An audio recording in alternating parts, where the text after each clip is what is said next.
I want to ask you if you trust yourself, if you trust your own judgment, if you trust your intuition, and you trust your decisions.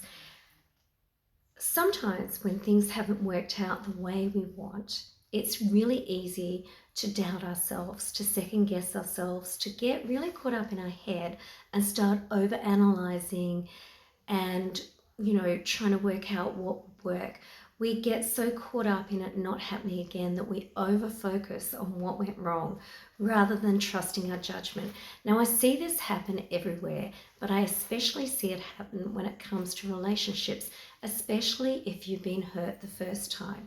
Now, I find that a lot of people don't value themselves in a relationship, and then because of that, they stop trusting themselves. They stop trusting their judgments because maybe they've been open and vulnerable and it's gone drastically wrong. Now, what does valuing yourself in a relationship look like? Well, it looks like making sure that your needs are met, making sure that you're happy, that you're every bit as important as the other person. That is not all on the other person's term. Relationships should be 50-50. And if you valued yourself, you would find that you are in a healthy relationship where your needs are met. Now, what happens is often when we don't value ourselves, we end up in relationships that don't work for us. I think it's really important to be really clear about what you want in a relationship, where the boundaries of what you're going to accept and what you're not going to accept, what a good relationship looks like.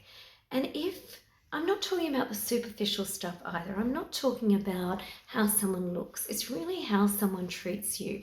Like if you're an option for them every second week, it's really not a real relationship.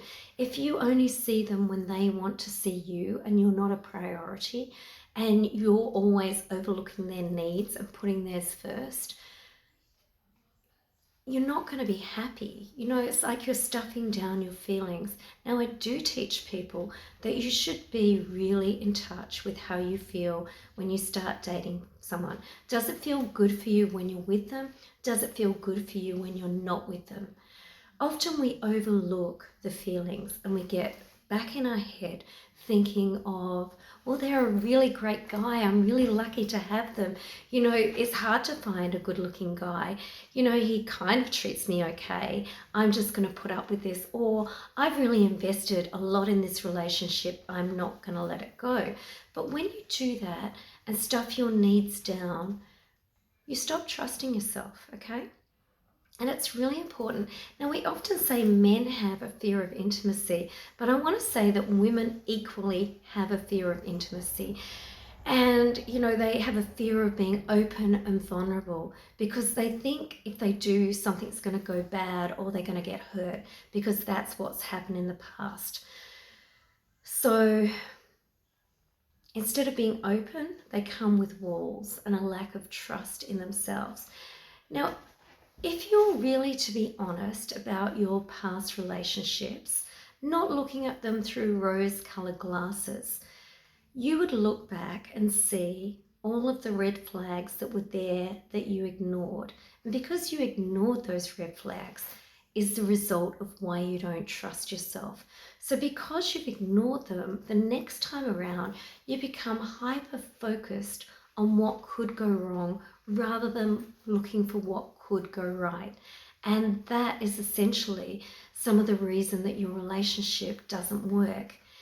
You also will, probably let in people that can't give you what you want because there's some level of that being safe. They meet some of your needs, but it's never going to work.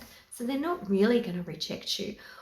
However, when someone is open for a relationship, you could end up getting into that feeling of pushing them away and not letting them close to you, not being vulnerable. Now, being vulnerable is not, an excuse for word vomit or to say everything you feel. It's about being open and honest.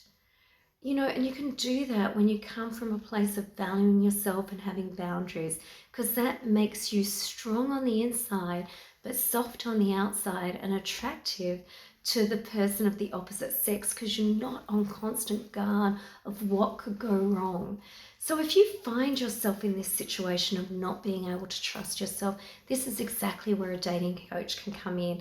They can help you take down those walls and really allow you to trust yourself.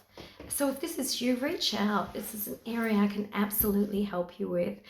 My name's Debbie Rivers. I'm a relationship coach. Thank you.